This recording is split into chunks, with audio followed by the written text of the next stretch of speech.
ये लो तुम्हारी चाय। तुम्हारा ब्लड टेस्ट होगा ना तो खून के बजाय चाय दौड़ रही होगी तुम्हारी रगों में।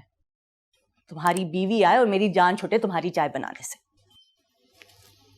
भाई से फुर्सत मिल जाए तो मुझे कपड़े आके निकाल देना। आपके कपड़े तो मैं रोज प्रेस करके रख देती हूँ। जानता हूं कितनी एफिशिएंट हो तुम। किस तरह मेरे बगैर कहे पहले ही सारे काम कर लेती हो। इन कपड़ों की बात नहीं कर रहा, दूसरे कपड़ों की बात करो। डिनर पे जाना है और तुम्हें भी चलना है साथ। पता नहीं क्यों इनवाइट कर लेते हैं तुम्हें। दानियाल क्या हो गया है? बीवी से इस तरह बात करते हैं बेटा? अम्मी बीवी ऐसी हो तो ऐसी बात करते हैं ना। बीवी की इंसल्ट करना दरअसल अपनी इंसल्ट होती है बेटा। रहने दें आप इन बातों को।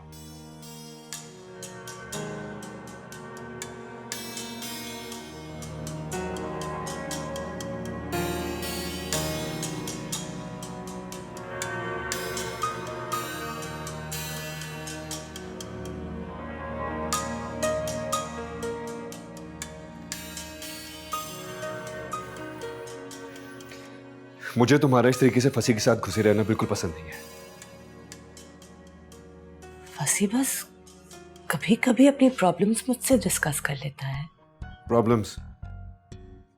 अच्छा, उसे क्या प्रॉब्लम्स इस घर में? इतने बड़े घर में रहता है, उम्दा खाने खाता है, अच्छा लिबास पहनता है, और क्या चाहिए उसे? दानियाल, दूसरे का घर चाहे सोने या चांदी का बना हो, इंसान उसमें चोर ही बना रहता है। तुम दोनों बहन भाई नाशुक्र हो और कुछ नहीं। और मेरी किस्मत देखो, मुझे एक के साथ एक फ्री मिला है। अच्छा बताइए, मैं आपके लिए कौन से कपड़े निकालूं?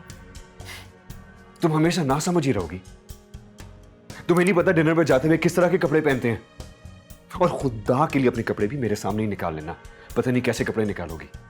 कामरान की एनिवर्सरी है और मेरा भाभी ने स्पेशल ताकीद की थी तुम्हें लाने की। क्या मेरा वहां जाना जरूरी है? हाँ है, तभी लेके जा रहा हूं। वरना तुम्हें लगता है कि मुझे शौक है तुम्हें साथ लेके जाने का। फिर अम्मी हर वक्त मुझसे कहती रहती है कि मैं तुम्हें कहीं साथ लेके नहीं जाता।